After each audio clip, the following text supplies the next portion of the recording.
the people of goodwill into yet another evening of making sense for the future of Uganda.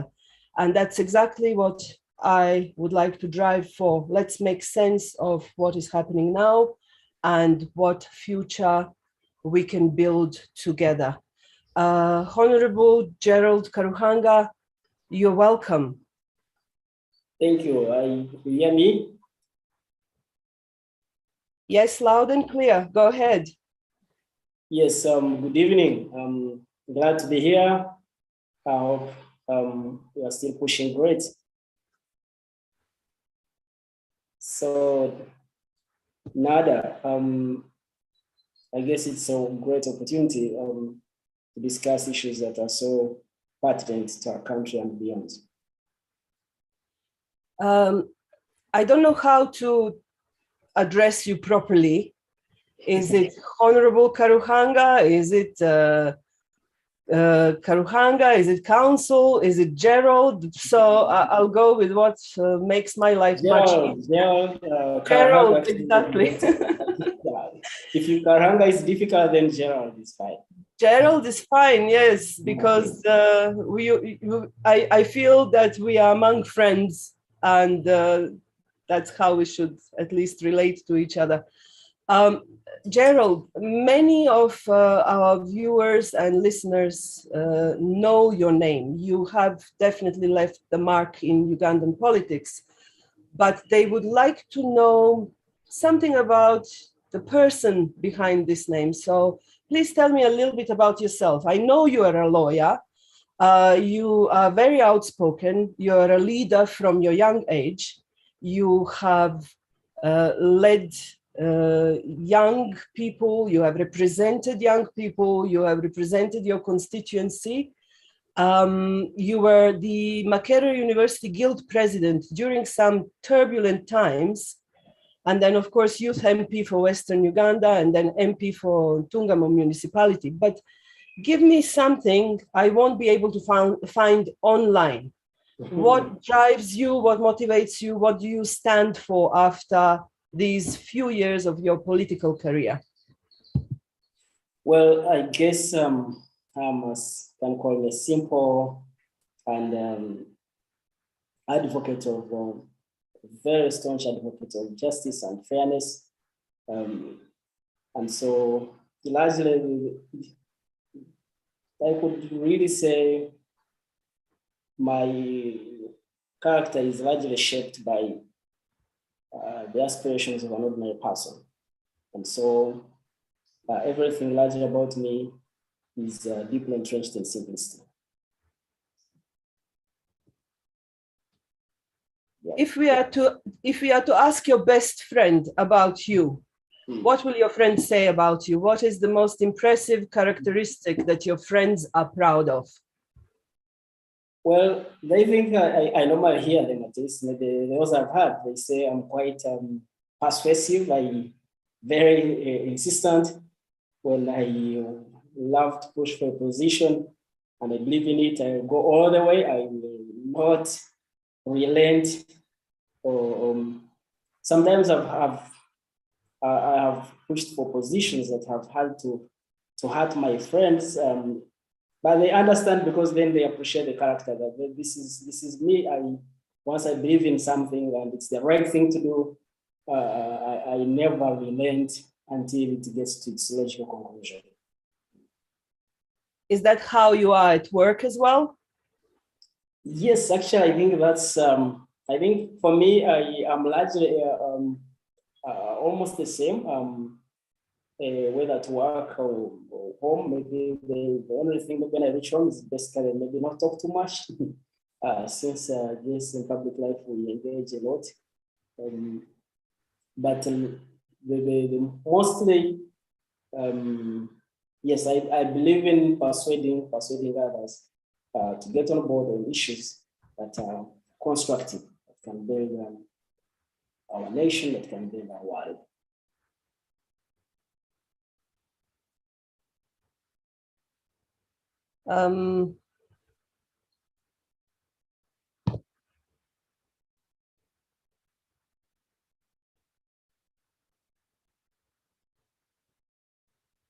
I'm sorry, I jumped out of the Twitter space. And this is a little bit tricky. Something happened, something went wrong. So while I'm joining back in, I would like to first apologize that we started a little bit late. And I'd like to ask the host of the Twitter space to unmute me because my microphone is off.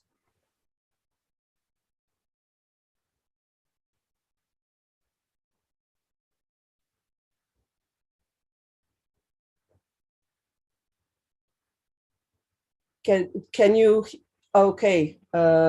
So first of all, apologies, we're having some technical glitches.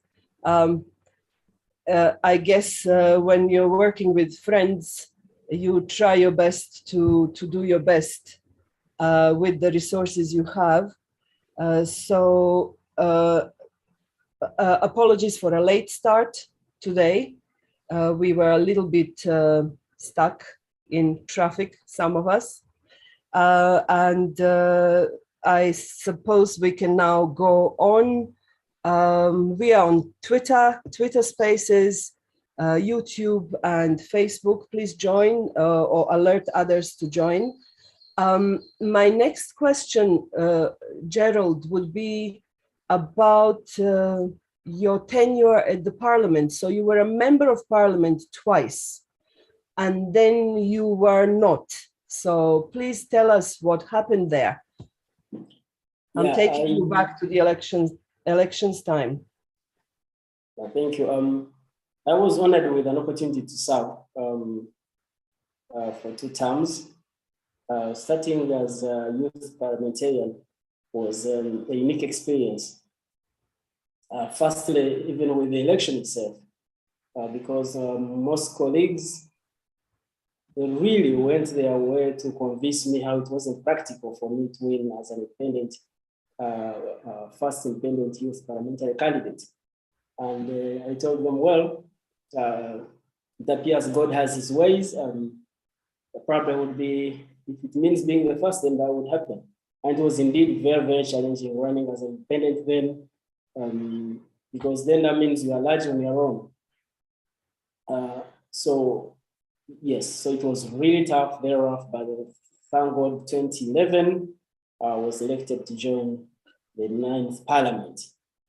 In there were very interesting things. I remember one of the first critical things was on the oil debate. And that was really dramatic in many ways. We had to expose so much of the corruption that was prevalent. And this involved pushing for the departure from office, at least for some time, then of the Prime Minister, the Foreign Affairs Minister, and the Minister for Energy. And that went viral. But the most critical thing I think it did, one is that for the first time, at least the central government, or what they call executive, engaged us as a country by sharing the oil bills that they had for so long kept in promise. And then also they had, for the first time, share with the general public what they call, or what the general called the production sharing agreements. So Ugandans for the first time got to know what was really attaining or going on inside the oil sector. And that, in a way, exposed a lot, but also it opened up lots of debates on what should happen or what wasn't going right. And then there was also one thing that that I was involved in, largely related, yes, in Parliament, but I remember I sued the government, particularly when the Chief Justice, what called the Constitutional Age of Retirement, who had also led the formulation of our Constitution, the Constitutional Review Commission. And had insisted, wanted to insist in office. So that neighbor thought I was crazy. I told them, look, I represent the youth, especially them. They are looking for employment. This man has crossed the age of retirement. So the jobs are hardlessing, but even this one who has crossed the age of retirement doesn't want to leave. And so I said, what are you going to do? I said, I'm going to sue government. And they thought I was joking. So luckily, 4 out of 5 justices of the Constitutional Court agreed with me that the Chief Justice, who had crossed the retirement age, needed to retire against the reappointment of the Chief Justice then by the President. So that was also interesting, because it gave a bit of hope, I guess. At least I hear that. I'm told I think it is also taught now at universities. So it was an interesting. Now come the 10th Parliament, still very dramatic in so many ways, but again, a platform to learn and also to encourage or give hope to young people and others as well. So in the 10th Parliament, I remember a number of incidents, but the most particular one was the Constitutional Amendment, which personally I thought was one of those very critical lines we had in our Constitution. And so the Constitutional Amendment intended and indeed achieved the removal of the presidential age limit from our Constitution. One of the cardinal safety nets that were intended to take away the entire country from our turmoil, from our history of turmoil, from our history of violence, to changing leadership. And so we thought we'd engage colleagues, persuade them to appreciate that this was not just about a partisan position, but it was about our country. Unfortunately, it took lots of drama. There was a lot of exchange of money. It was just sad. We didn't win, those who really wanted to maintain our Constitution as it was. But I'm sure we probably won some hearts and also gave hope to the country that still, because I remember, I think we lost by about 29 votes. So still the message was sent. Ugandans really spoke out. Their representatives didn't have, I think, generally didn't vote according to what we Ugandans wanted.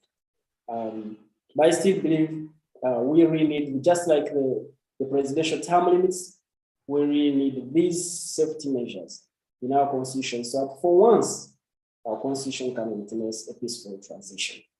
Our country can witness a peaceful transition, so that we don't have to fight, we don't have to shed blood, we don't have to kill each other, to change leadership from one team of individuals to another. I want to jump in here with a question that may be a little bit unusual. When I read the Constitution of Uganda, I was also looking for the ways and means of recalling a member of parliament who is not serving his constituency in the correct manner. And to me, in all that legal speak, I understood that one has to jump through hoops to actually make that process a reality.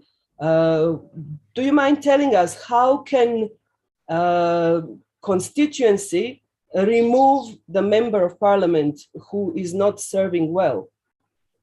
So the 1995 Uganda Constitution had a clause for the recall of a member of parliament.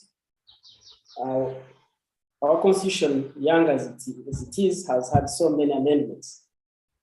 And so that clause was one of those that were removed at some point. So that in a way left the voters largely disempowered. I would want to argue constitutionally that their mandate was significantly removed by the removal of that particular constitutional clause. Why? Because if I have the powers to appoint you to do a particular job, I certainly should retain the powers to disappoint you or to remove you from that particular job. But unfortunately, that provision was removed from the Constitution. It's now the member has the 5 years. There is another way which has got to do with the speaker and the parliamentary committees, the rules committee, but that's again completely different from what voters would love in terms of, for instance, collecting signatures and recalling a member of parliament. So that in a way has also, I think, made a number of parliamentarians quite comfortable to believe, after all, I'm already elected, I have my 5 years to run to be in parliament. So I think it's probably one of those we need to restore in our constitution. Just like the size of parliament needs to be reduced significantly. We don't need 529 members of parliament for a country of 40 million Ugandans, about 43, 44. India, which is now estimated to be about 1.4 billion people, has 500 members of parliament. Actual parliament now is bigger than India's parliament. I mean, honestly, some of these mistakes, and the more we keep doing them, the more we will find them very complicated to recollect them. I mean, correcting such can be complex, but I guess when there is will and commitment, these things need to be reversed.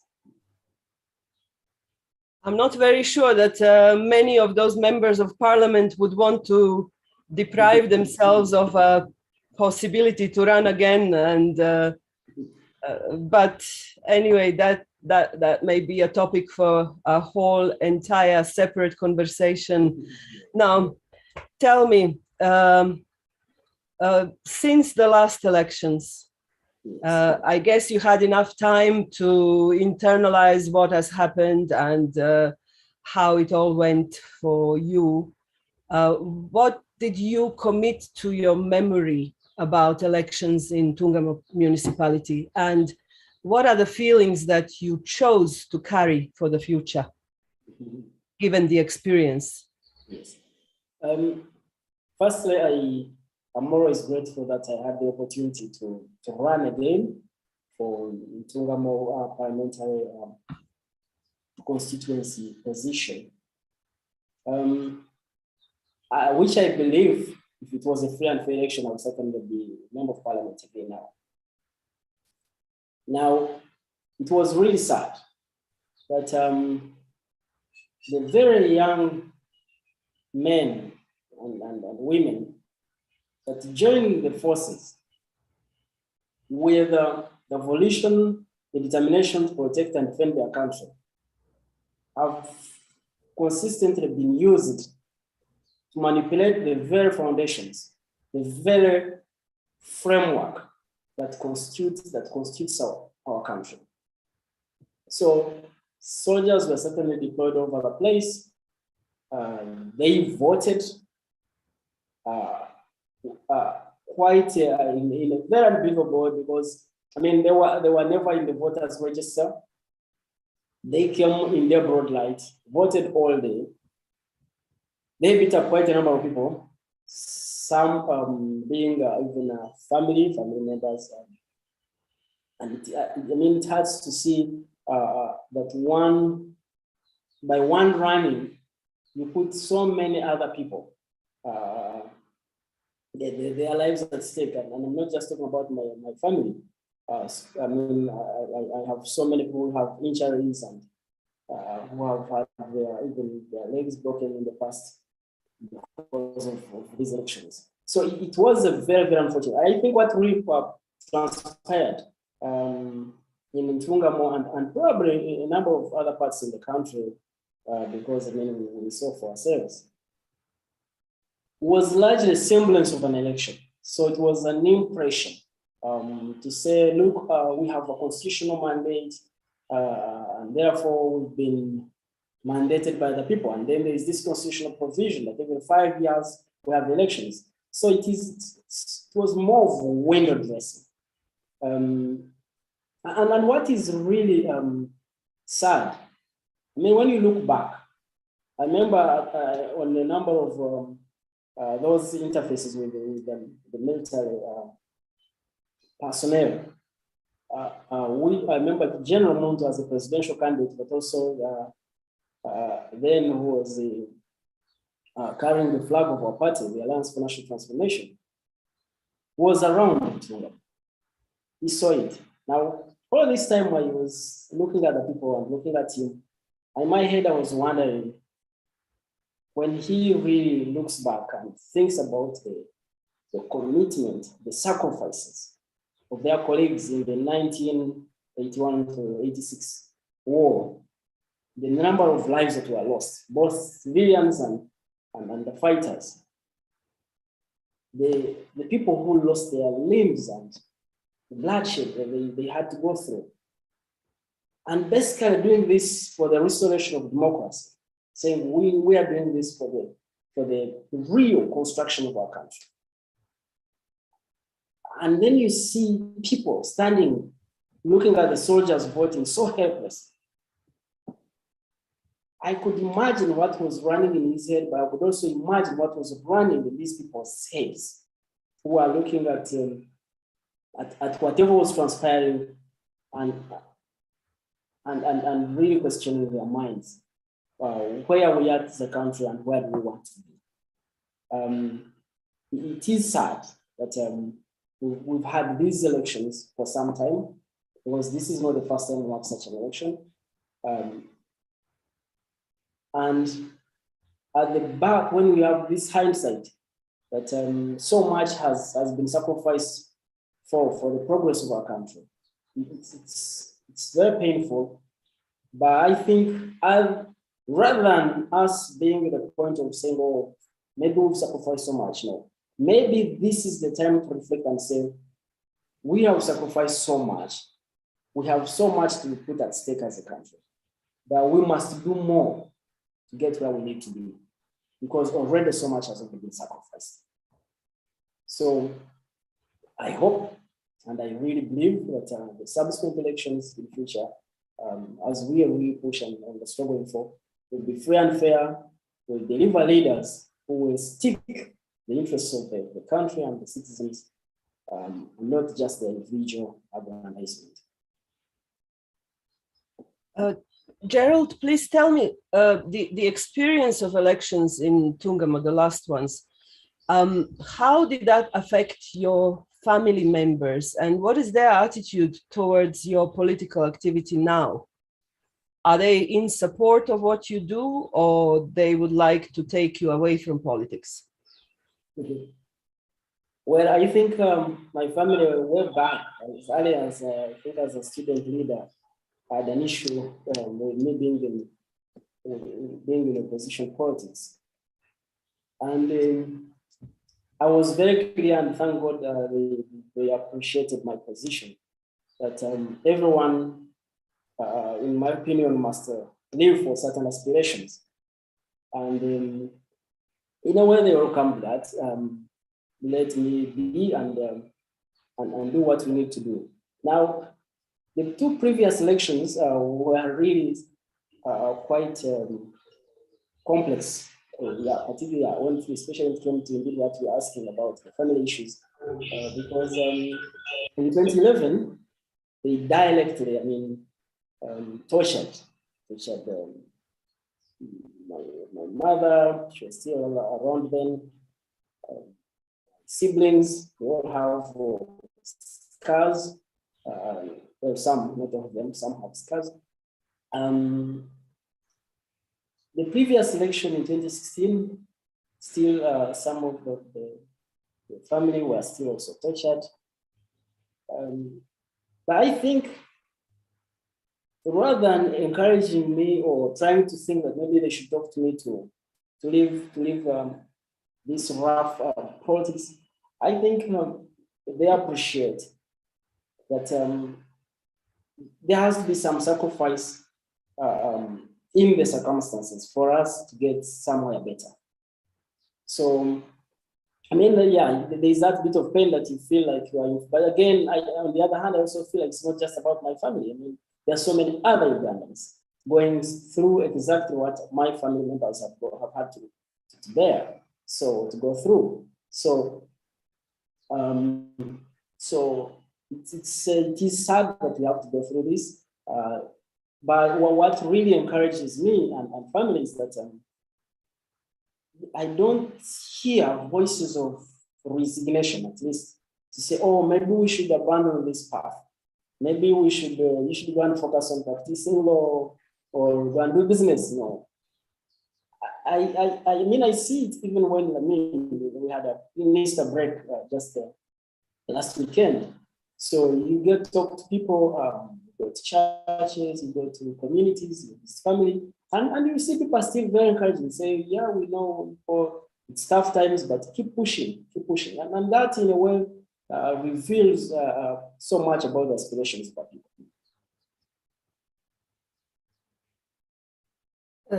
Gerald, so am I getting the right feeling that come next elections, you are going to be even more resolved than before to return to Parliament? I think my deep resolve is so much about the progress of our country than me attaining a parliamentary or any position in governance. I may, yes, choose to run. I may choose also not to run. But what I'm very sure of is the energy, the consistency, the morale, the vigor, the rigor to push as much as one can to ensure that our country gets on the right democratic path. Because if we don't do that, what is likely to happen is what no one would love to see. So we must keep pushing. I mean, sometimes it gets even darker. Yeah, like they say that the darker hours of the night are towards the morning. So probably what we are going through now could be about 4 a.m. very dark times, but I strongly believe that we will come through as the most critical thing will remain consistent. There was a little bit of disturbance there. So I would like you to take us back to your key achievements in Tungamo municipality that you can attribute to your work as a parliamentarian. And also, please follow up with what work did you leave unfinished? And is anyone picking up on what you started? Yes. Yeah, again, very appreciative of the opportunity itself. Firstly, one of the key things that I was very glad to have contributed towards. It was quite embarrassing that when I joined Parliament to represent Tungamo municipality in 2016, when they put the results of primary living examinations together across local governments, being districts and municipalities, Tungamo municipality came second last. And that was prevalent for about 5 years previously, or even more.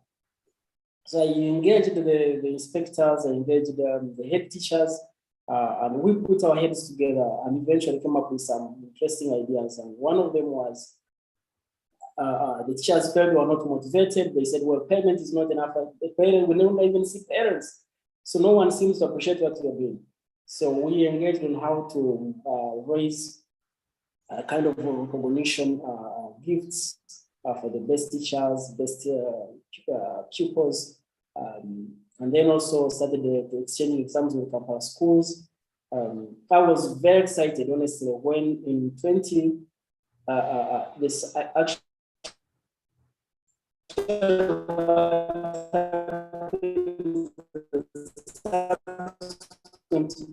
2 years investing in the entire country. For me, that was because I felt like we're going to the heart of getting Ugandans. We were able to do 30 projects in 5 years, including lobbying for a huge irrigation scheme that is supposed to pilot coffee growing now, which is now happening at Chamote diocese. they are planting about 100 acres, and so other churches are also coming to pick from them. Some other churches are growing. We're able to build a secondary school. I remember the Speaker of Parliament came as a guest, and there was lots of money put in the secondary school. That is, we have kids now running, studying the same school. We were able to, yes, we reached out to get an ambulance. We did a number of things. What the other exciting thing, and related with what you are asking, was, other than pushing unsuccessfully at getting most of the people on the grid, or at least the grid, almost, say, it was again disheartening, almost 75% of the constituents were not having running water, and this is a municipality, in their homes. So I engaged with the National Water. They said they don't have money. I reached out to friends who raised money and paid National Water and agreed that they connect 1,700 homes, 1,700. And luckily, by the time I left, 180 homes with them. And on that one, I'm actually following through to ensure, and also asking the current MP and the other leaders follow through. And luckily, National Water has tried, though not still not at the same pace, but they're still working on it. And people are getting water in their homes, meaning we can settle lots of diseases, but also people can have some water for their families. Gerald, just quickly to interrupt you, could you please check whether your Twitter Spaces microphone is on, or whether you are in Twitter Spaces, because I don't see you. It seems your link has gone off. Please check. Meanwhile, I'd really like to thank everyone who's been patient waiting for us to start, and also kind enough to stay in listening, even though Honorable Karuhanga's mic is not on and we lost him in the Twitter space. But we are live on Facebook and YouTube, and as well as the conversation is relayed on Twitter via the Alliance for National Transformation Twitter handle. So are you there yet? I don't know whether you have me now. No, I don't see you yet, Honorable. So how about now? Do you hear me? Do you hear me now? Are you there? Because I can hear you. No, we can hear each other via the other platforms. Now you are here. Can the administrator please convert from listener to speaker? You're back in. Can the administrator please convert from listener to speaker? You're back in.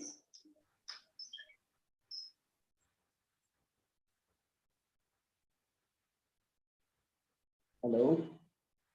No, you are still blocked from speaking in Twitter Spaces. Also,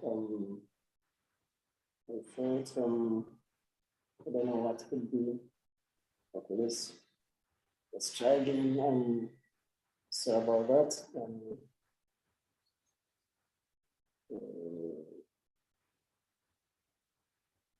So it's a new speaker. Are we together? Do you hear me now?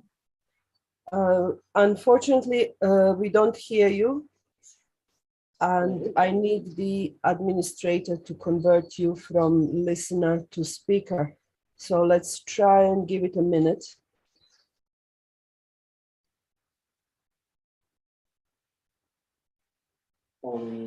How about now? No, now we lost you completely. So we need you to, yeah, you're back, but you still are not able to speak in Twitter Spaces. Do you hear me now? How about now? Yes. You're good to go. That. I guess technology has switched, sorry. Okay, so where were we? Still talking about Ntungamo? Yeah, so we had stopped at Ntungamo. year on the progress of the projects and whether we've been able to leave them. I guess what I was particularly emphasizing was that I mean, continuity is very, very important. It's so critical. So I was hoping that the other leaders who are still holding the positions take the responsibility to ensure that we still have lots of projects going on, including street lighting. I was very impressed. We lobbied for street lighting in Uganda, and I was one of the few towns. Unfortunately, hopefully it could be many. Maybe with our alliance government, we shall have the entire country lit up, all the streets and all the towns. But yes, I'm glad that they pursued that beyond. We also lobbied for a number of roads. We pushed for the opening of 5 new roads that were there was no road existing. We opened new roads. I'm glad that now with the USMID, which we also lobbied for strongly, yeah, they are now tarmacking some of these roads. So yes, we have. I think, looking at the spirit of our party, we have every reason to engage the current leaders, especially the sitting member of parliament in Fungamo, and also the local council leadership, the mayor and the district leadership, to ensure these projects remain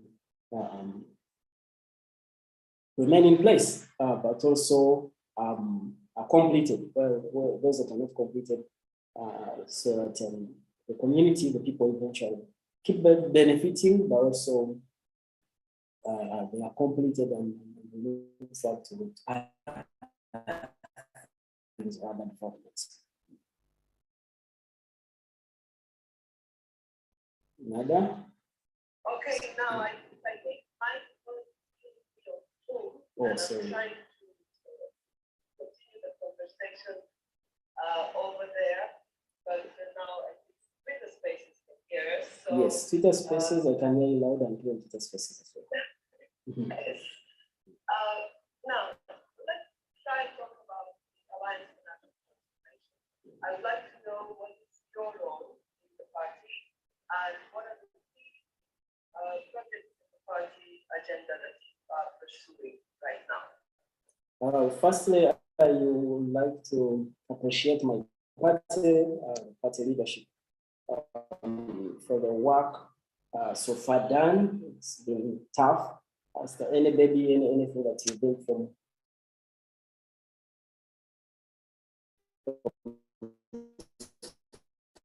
as a young. So I serve largely as an active member, but also on the fundraising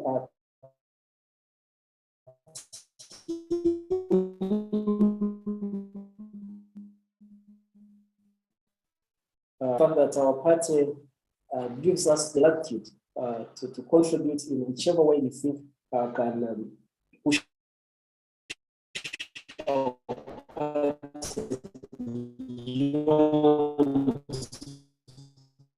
beyond. The party has been engaged in a number of activities. So first, I congratulate the Alliance for National Transformation for having participated in the previous presidential, parliamentary, and local government elections. And then, so what is exciting is that even after the elections went as they did, certainly with lots of distraction, if I may call it, from the ruling party. We managed to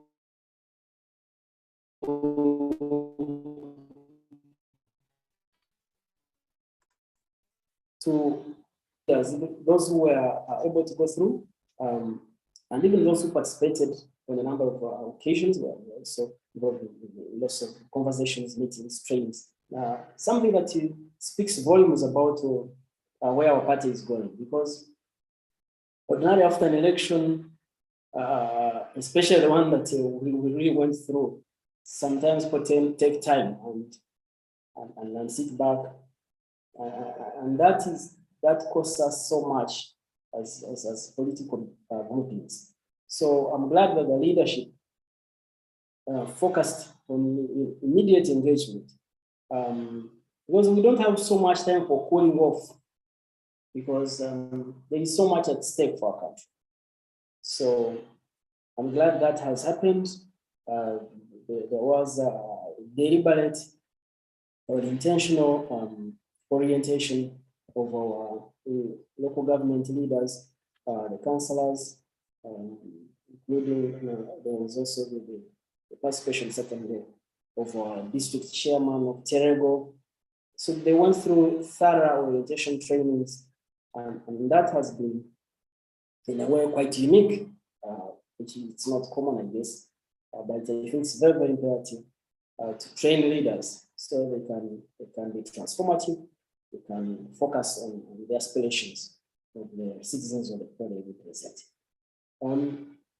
Beyond that, we are engaged in several discussions, especially focusing on engaging our grassroots. The party emphasizes strongly the structural formation of the organization. So we believe in an organization that is country-wide representative. So that means we have to painstakingly take time and engage every citizen wherever he or she is, so that we have structures that are representative of the country, and not just parts or urban centers of the country. So that is challenging. It's not cheap. It's laborious. Sometimes it's not even very visible or exciting to capture lots of national attention. It may not be very dominant in public domain in terms of media, for instance, but it's worth every effort, because you need to build an organization that represents the country. And for you to have an organization like of the kind, for you to be sensitive of the aspirations and what people would love their country to be, you must engage and have everyone, at least as many as possible, on board. And so that's what we are passionately engaged in, and we hope it will yield significant results along this path.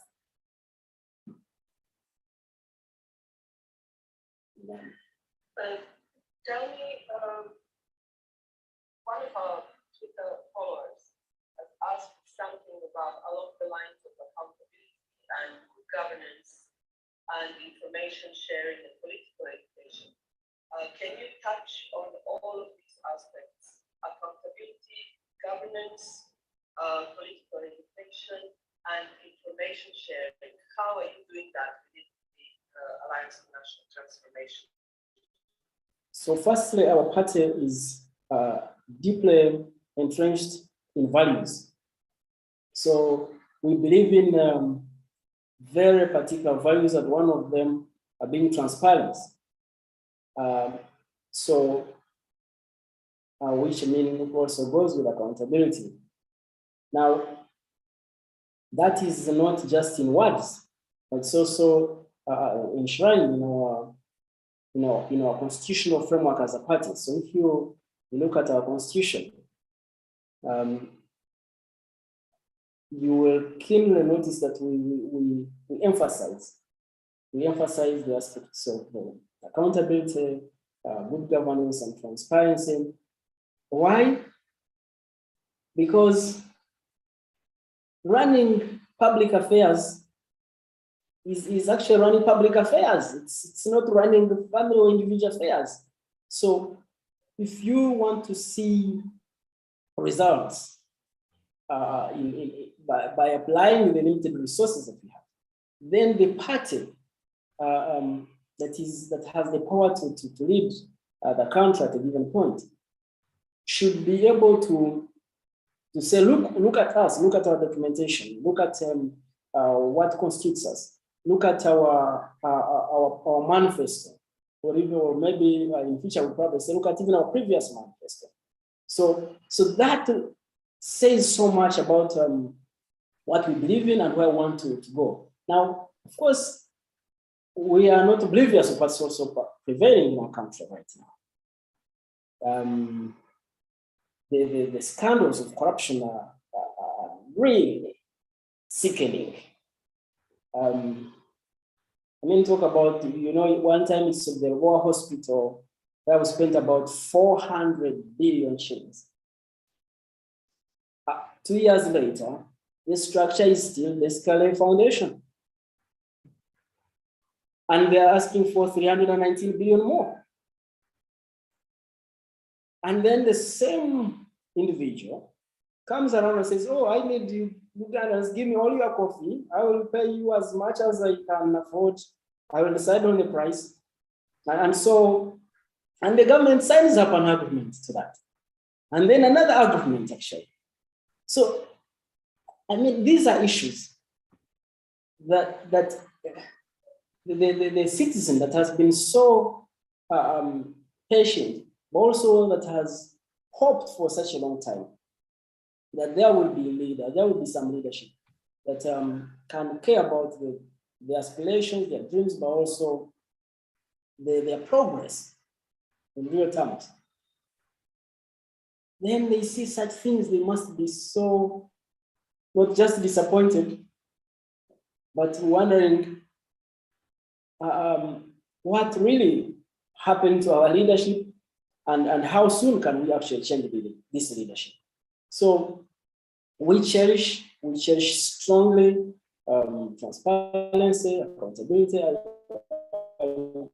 I was again given an opportunity to serve as vice chairman of the Public Accounts Committee. And that way, in the 7.5 years that I served in that committee, I could not imagine before there's so much of the resources that are swindled but are also wasted.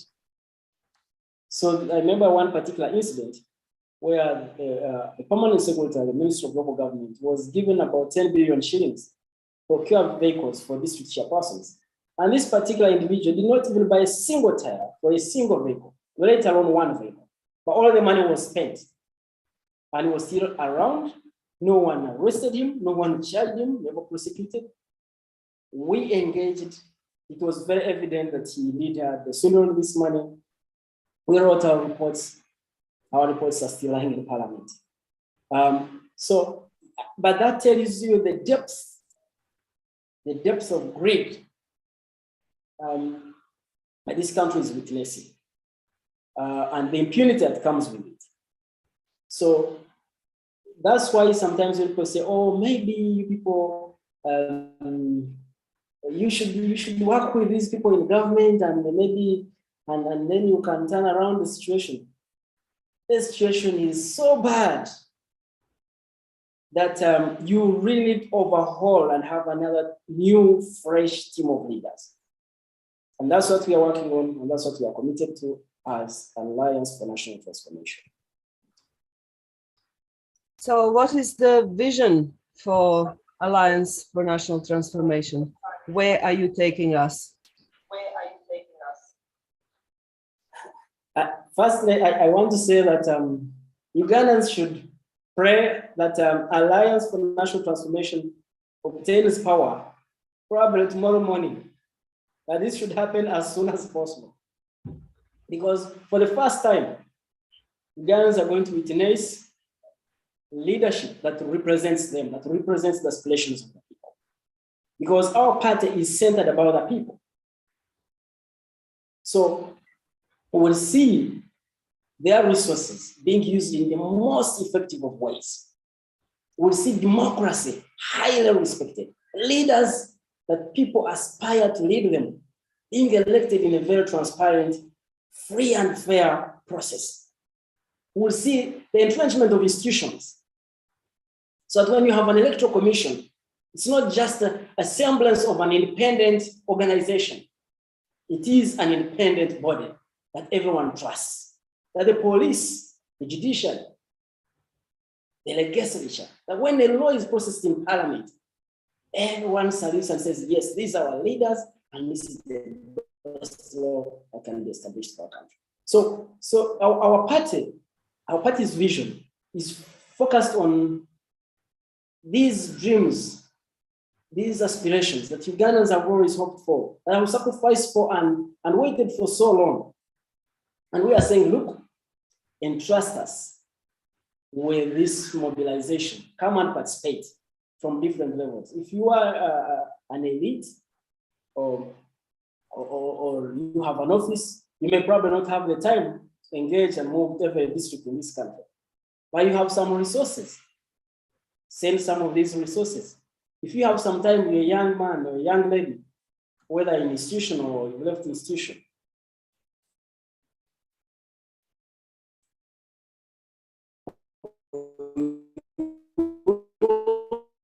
so we'll probably individuals, well representative of our entire country, that are here to move with you to ensure that this country attains its godly aspirations. The aspirations that were bestowed when we were created, that we must enjoy, including the high respect of human rights and human life. I want to jump in here. There is a follow-up question from Aguma on Twitter, and he has asked yesterday, what is the position of ANT on family, abortion, taxes, and foreign policy? And he says he'll be grateful if these are clearly articulated. Firstly, our party strongly believes in family as a unit, the best unit of society. We believe that this person stems from somewhere, and so we respect family values, we cherish them, and we support in every sense and espouse the concept or the idea of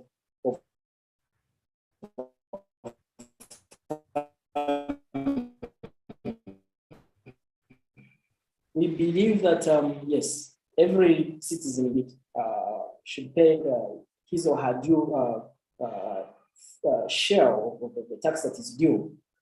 But we don't just believe in paying of taxes, we believe in just paying taxes. No, we believe in the effective utilization of these taxes being the informative position to the citizenry, the persuasive position to the citizenry to pay these taxes. So if one walks into a hospital, do they find a medical worker? Do they find medicine? Do they find a decent facility? If one walks to a public school, is it as good as the nearby private school? Are there teachers there? Is the material that is meant to be taught actually taught? So for us, we strongly cherish the idea that citizens don't even have to be pushed hard actually to pay taxes, that they willingly should pay taxes because they will visibly see what their taxes actually are doing. So that's how we cherish the aspect of effective utilization of public resources in a transparent manner. And that, in a way, will encourage people to pay taxes. Now, on abortion, the party strongly believes in life. I mean, we believe in also not oblivious of the very unique cases, but probably maybe a doctor may find that to save, for instance, the life of the mother, one has to carry out a given operation.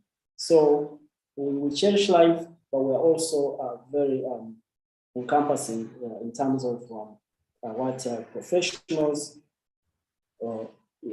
advise or encourage us to do. On foreign policy, our principal, General Monto, is known for mentioning one particular phrase that you cannot give what you don't have. Now, for us, we believe that strongly the way people must know us the way people must view us, or the way we should interact with people, is largely the way we run the affairs back home.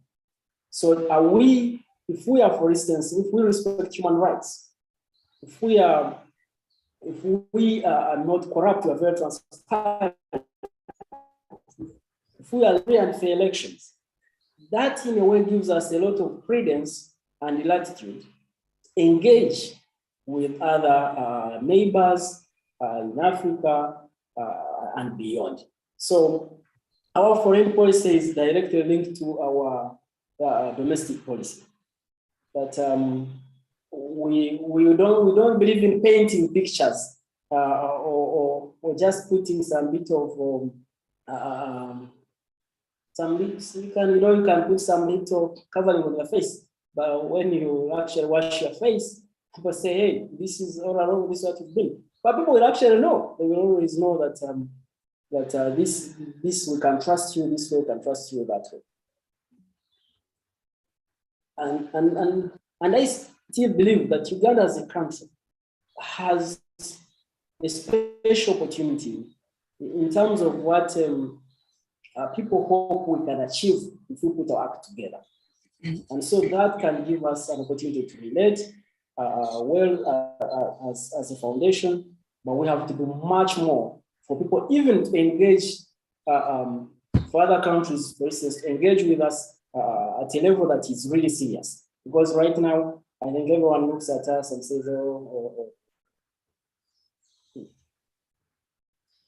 I'd like to jump in here.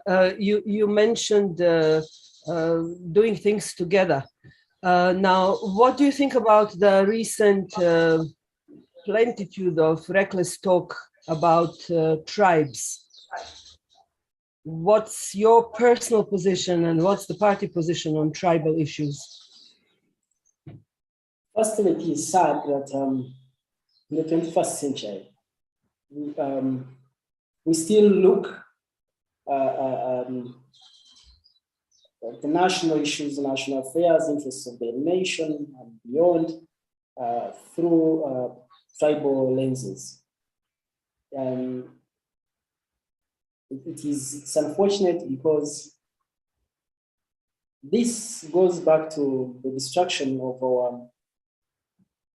the very bedrock that unites us as a country, from which we can tap the very efforts, the very skills, the very knowledge that different Ugandans have acquired over time. Now, we must beyond, because I mean, we will have disagreements, and that's fine.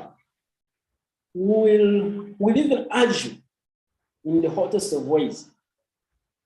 But ultimately, we must know that we are one as a country. And then that keeps us objective in our arguments. So if I'm talking about corruption, it doesn't matter whether it's done by my brother or my sister. It remains corruption. If we are jobs, unfortunately, I mean, there's also thought that, yeah, some may have gotten more jobs, but if there is unemployment prevalent in the country, largely the entire country in so many ways will suffer. So if we don't witness a free and fair election, it's largely faced by the entire country. But guess what? I think we are really lucky as a country. Why? Because Uganda is constituted of so many tribes, so many. Yes, there are those that are dominant in numbers, that aside, but we have so many tribes, so many languages that put together, what should unite us is actually the fact that we are Ugandans. Because you can imagine if each tribe that is recognized in our constitution decided to treat itself as a particular grouping alone in the country, then we would end up with a real crisis. But then rather than being a challenge, I see it as an opportunity because, again, when people come together from different historical belongings, then you tap into a lot of what they were able to learn, what they were able to pick from their previous generations. And then that becomes, so the aggregate effort from all of these different centers of belonging historically becomes the push factor for the progress of the country. I want to throw in something here. When you look at the first clauses of the Universal Declaration of Human Rights, I mean, that declaration speaks of non-discrimination on whichever basis, and primarily racial, religious, gender, and so on. Now, we are a signatory to the Universal Declaration of Human Rights, but we're not quite following it. The way Cuba resolved it when Fidel Castro came to power, and when they realized that they are having a country full of diverse people, they simply prohibited any conversation on racism, tribalism, and so on. And of course, those days it was a little bit different. People were revolutionaries, so it could happen that together with one unifying vision, the entire country decided to drop alienation based on the color of the skin altogether. We need a lot of work in that area because, okay, I don't have a tribe in Uganda, but yes, I sometimes feel that I'm isolated or alienated.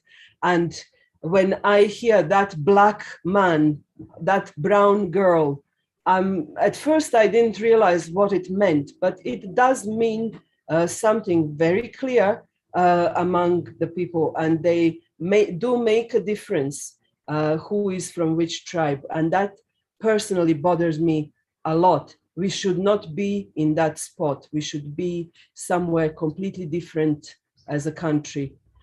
Now, I wanted to take us a little bit back to foreign policy, and I need your thoughts about the East African community. Now we are getting a new member, and that member is a very big brother of ours. So how do you see Democratic Republic of Congo coming in, and what is going to change for better and what can possibly change for the worse? Yeah, I think we welcome greatly the idea of DRC, Democratic Republic of Congo, joining the East African community. I guess the more people are united, the more there's less conflict, but also a focus on what is more constructive. I hope that this could be a huge step in terms of ensuring stability and peace, particularly in Congo, because for so long, I mean, when you read as early as the terms of independence up to date, from the terms of Patrice Lumumba, Congo, a number of parts of Congo have hardly enjoyed any tranquility or stability. Now, if the East African countries put together their heads, especially the leaders, in this particular case, who have the authority to engage meaningfully, then it is possible to stabilize. And I think if Congo is stable, then almost the entire region is largely stable. I hope that there is genuine and open engagement. It's not just conversational or putting up faces. We all would love to see peace in Congo. Recently, there was a huge flowing of refugees. The life of no one, I'm sure, should ever want to be a refugee at any one time in their lives. So, but to see people abandoning their own land and run to another country, It means that there is a lot happening and they can't stand it anymore. So they must run away to save their lives. And this can't keep happening. So we pray that now that we belong, all of us, the East African countries belong to this community, that the leaders and put their heads together, and not just not only on peace and stability, but also in real economic terms.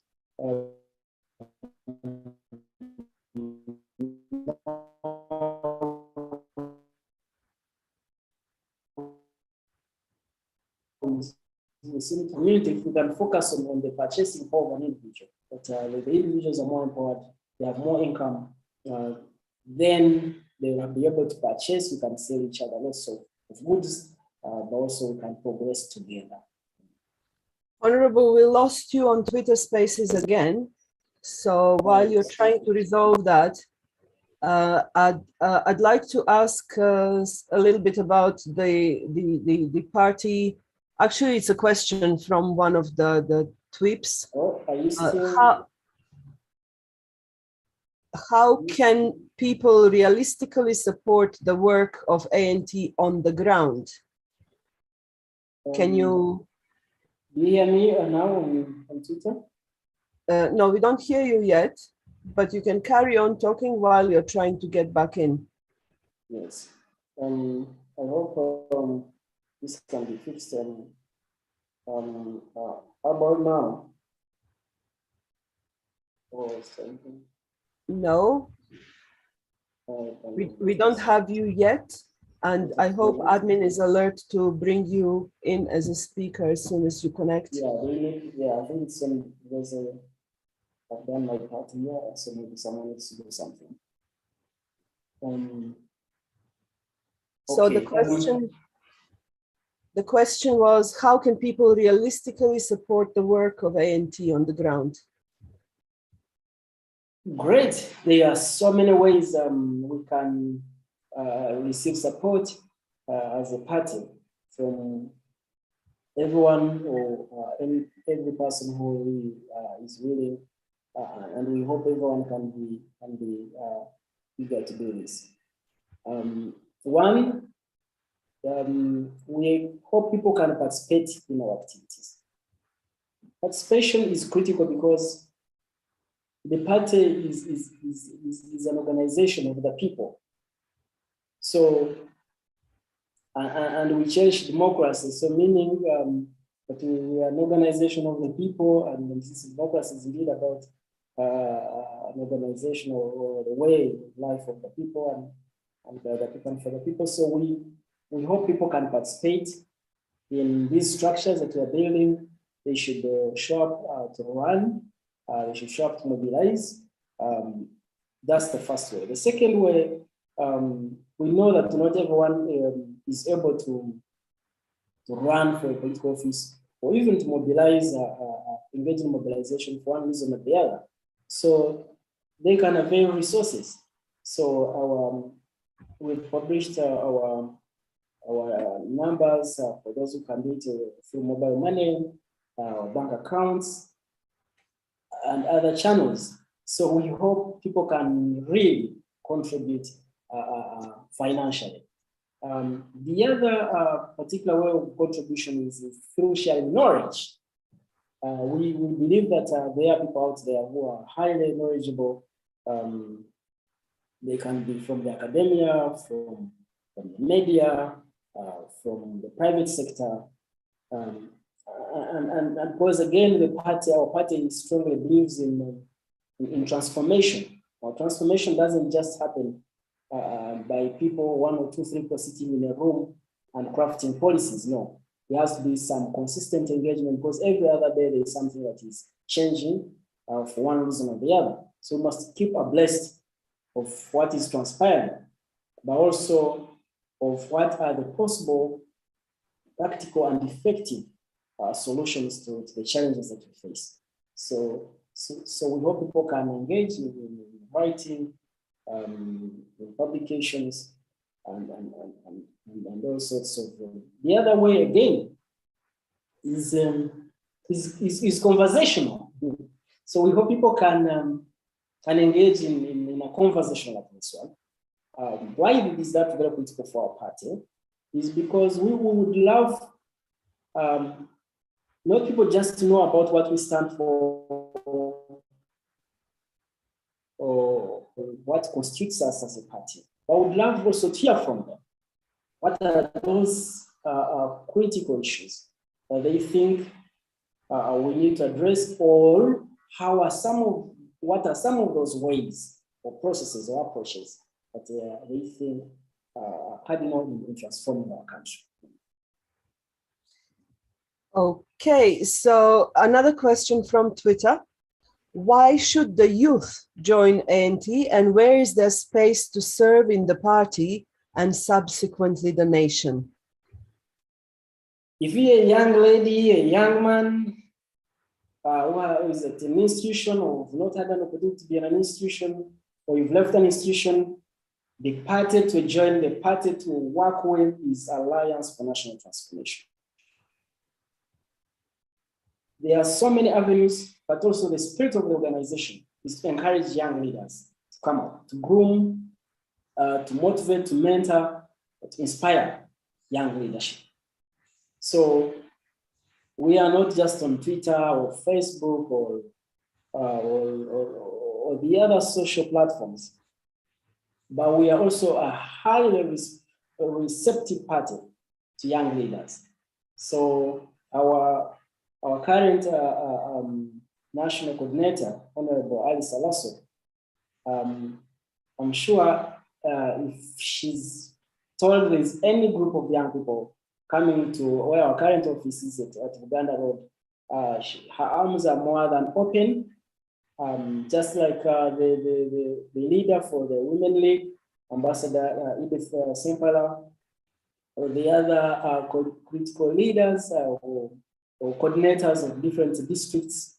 We are an open-minded party and a very receptive party. We also believe in simplicity because we believe people must be engaged at different levels. So young people out there, please don't look anywhere else. This is the place to put your eyes to, because we are building a very, very highly cherished party that is interested in values, but also cares about the aspirations of our people. I think I've given you a lot of advertising time, but we still have some time to go, and there is still some time to pay back for the time we took at the beginning. I hope that our listeners at Twitter Spaces can hear us loud and clear. I've tried to relay your sound via my microphone, and it seems to be working fine. Now,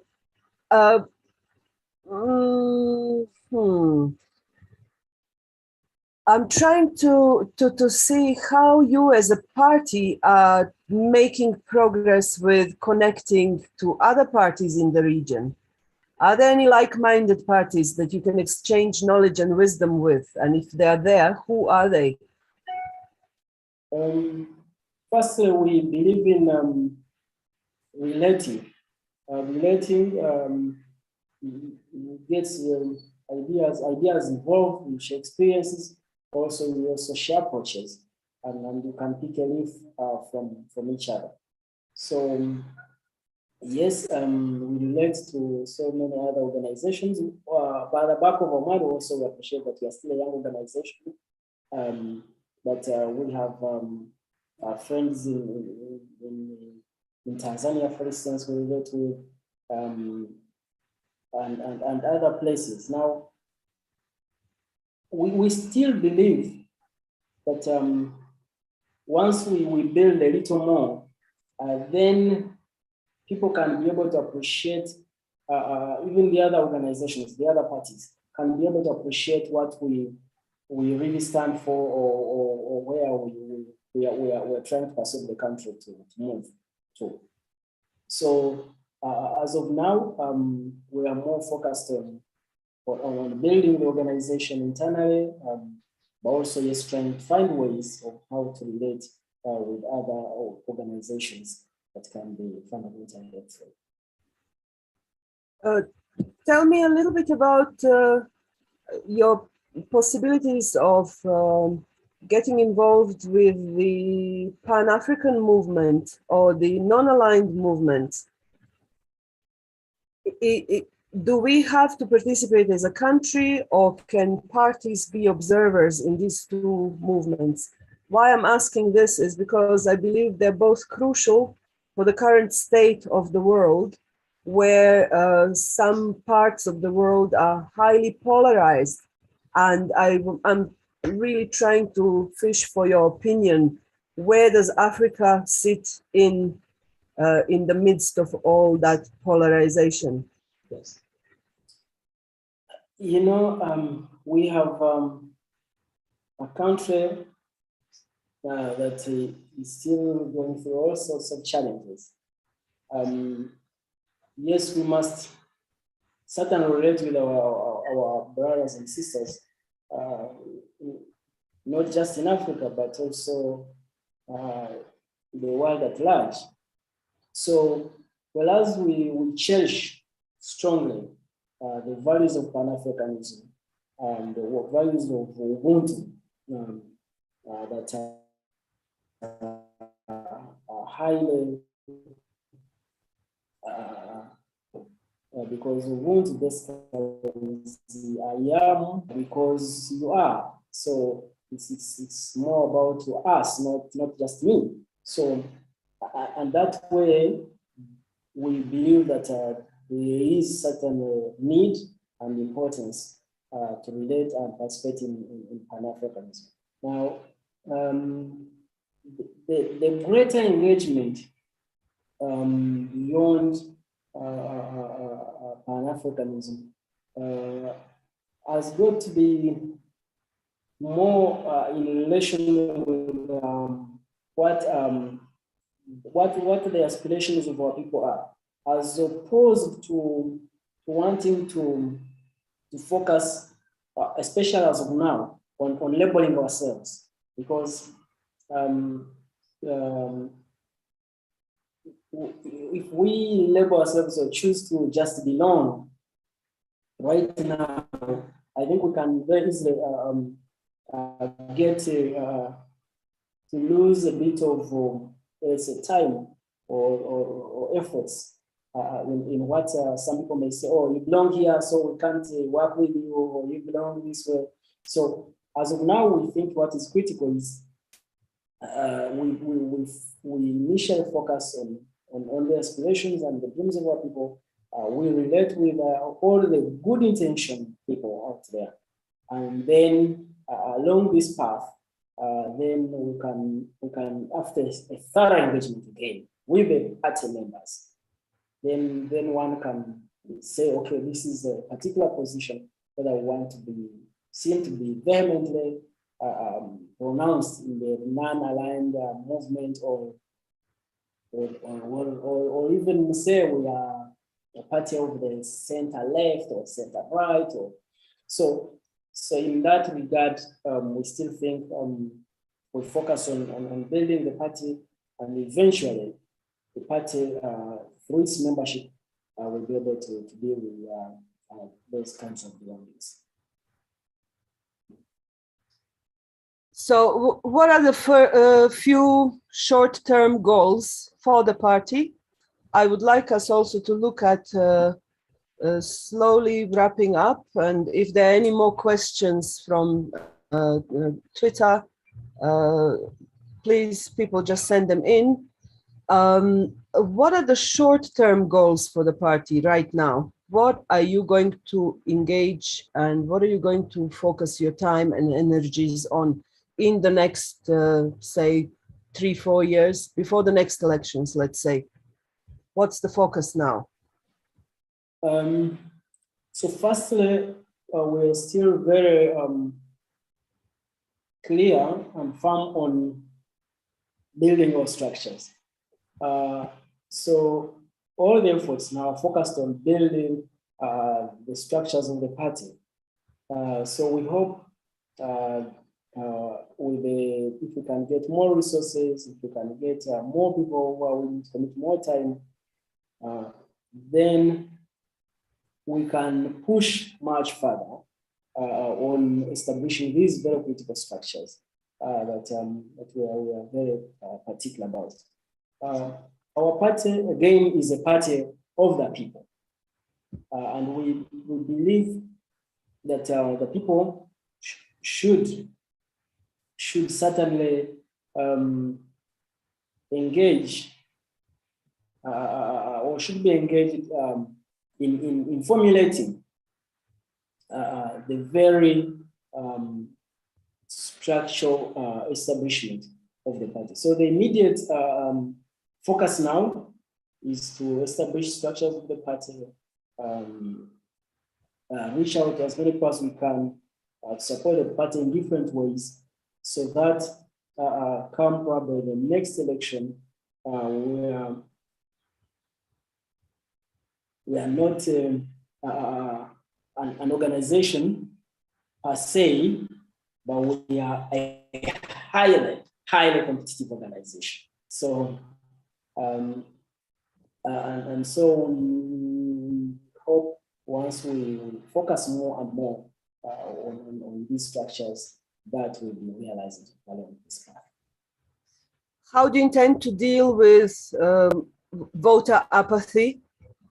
Voters don't seem to be running to the polling stations in huge numbers. What will you do about that? One of the reasons why people are so apathetic towards participating in our election processes is lack of trust and confidence in our leadership as a country. And so we are telling Ugandans that he is a team of individuals that highly cherish values, that highly love to see a country that is run in a transparent manner.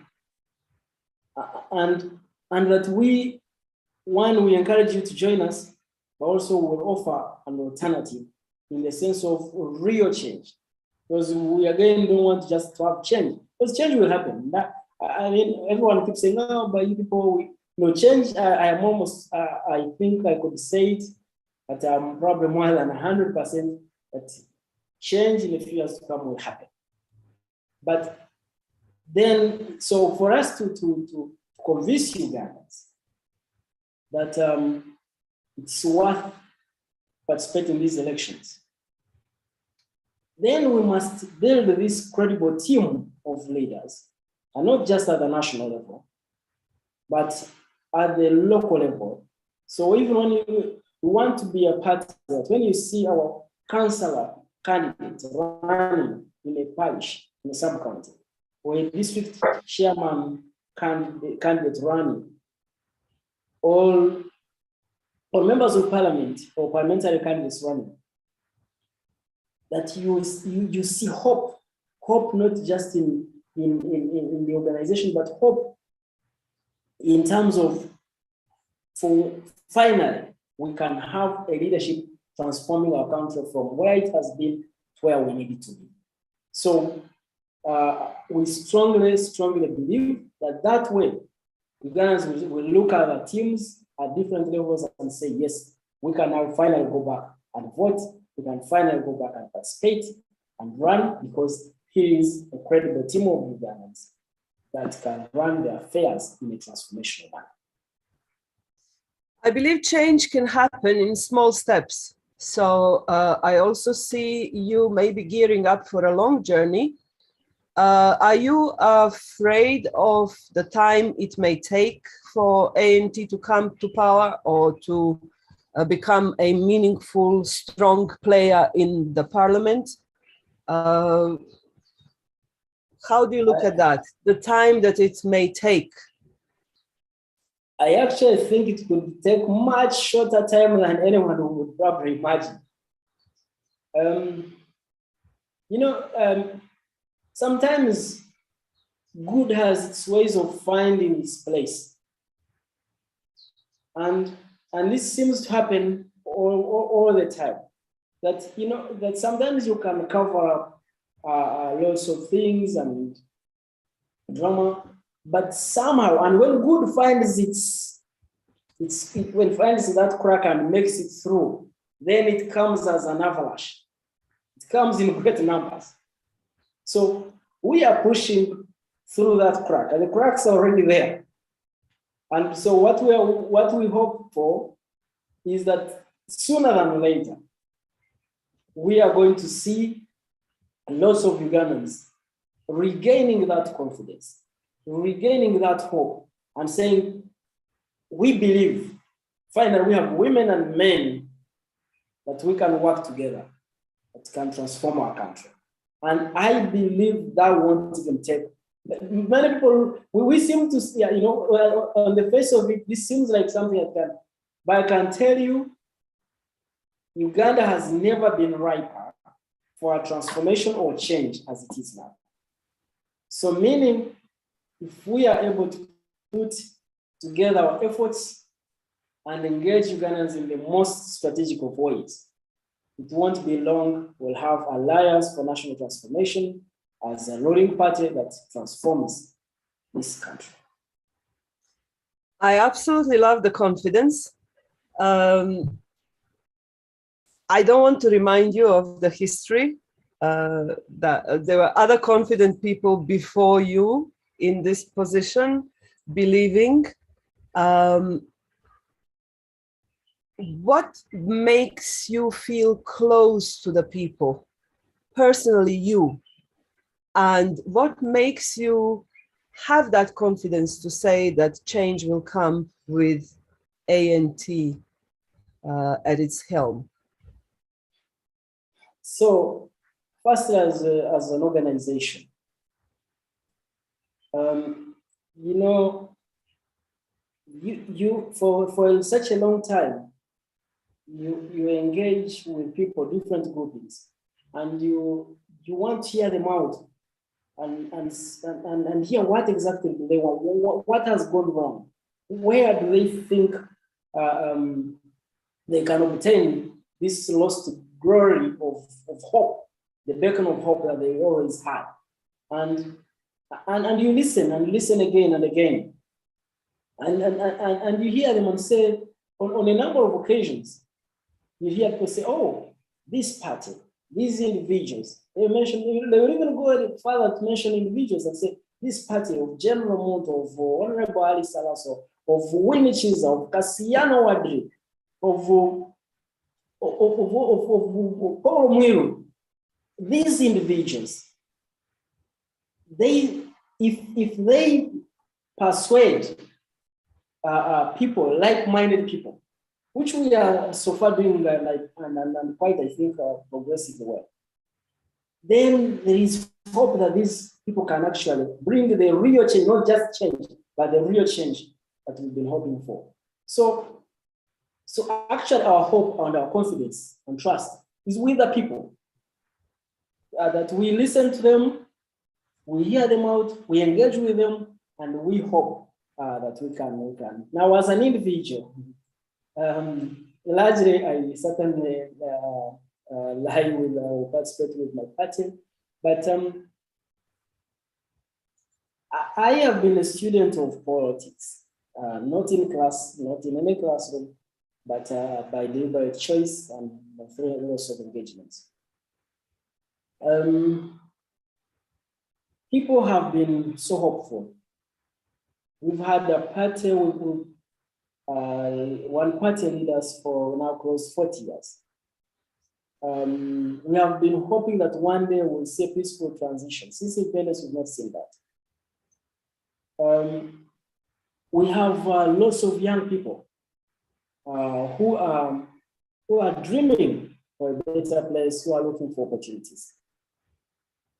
And every day you will meet people out there who are looking for hope, who are looking for change. And so I strongly believe that Ugandans are looking out for that organization, for that team of leaders to work with, So they don't just see the change that has happened in the previous 9 times that we changed the government, but the change that transforms this country finally. And I believe Alliance for National Transformation offers that opportunity. Gerald, or Honorable Gerald Karuhanga, I believe this is all that we have the time for today. I would like to thank you for the opportunity that you and ANT have given me to host this session today. And I would like to wish you and the party all the best on your journey in the future. Dear Ugandans, there you've heard it all, and do follow what Honorable had to say. There are some very healthy and very valid points in this conversation. I personally will take home that we don't believe, we don't exist in isolation. We have to work together. We are not alone. So we have to work together for Uganda. We owe it that much. Now, recordings of this conversation are available on Facebook and YouTube. And I would like to hand over to you, Honorable, just to say a quick goodbye. Please do stay behind in the Zoom room. We are going to have a debrief for another 15 minutes. Don't go away. So please go ahead. Yeah, thank you very much, Nada, for finding time to host this conversation. And thanks to the team that thought of giving me this opportunity to share these ideas. I pray, Ugandans, that we keep hopeful. There is so much that is at stake in our country. There is so much that we can achieve as a people. All we need is put our heads and our brains, our efforts, our energies together. The transformation that we've always believed to witness, that at some point we shall witness. The aspirations that we've always cherished. The love that we share as a people are all critical aspects of our organization. Look out there, try to spare a bit of time, read about the Alliance for National Transformation, engage with our leaders, see what we stand for. So where we are probably not doing well, tell us openly. Where we are doing well, encourage us, but also participate. I really implore you to participate. The very dreams to see transpire in our country must be brought around by our very selves as Ugandans.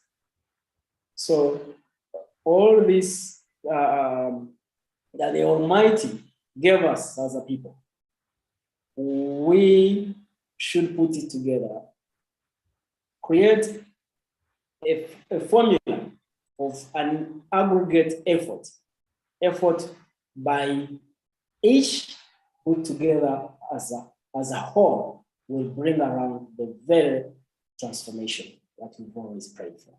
Thank you, and may God bless you. Thank you everyone for watching. Thank you for listening. And please remember, there will be recordings of this conversation on Facebook and YouTube. That's all from us. God bless, and see you next